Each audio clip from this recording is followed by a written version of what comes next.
তৃণমূল যুব কংগ্রেস এবং দলের প্রাথমিক শিক্ষক সংগঠনের উদ্যোগে রাখি বন্ধন উৎসব পালিত হলো।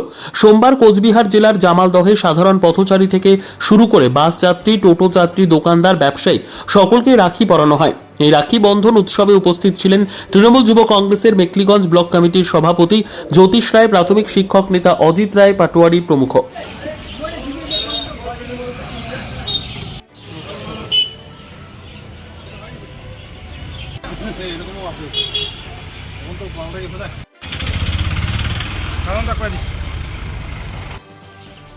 আচ্ছা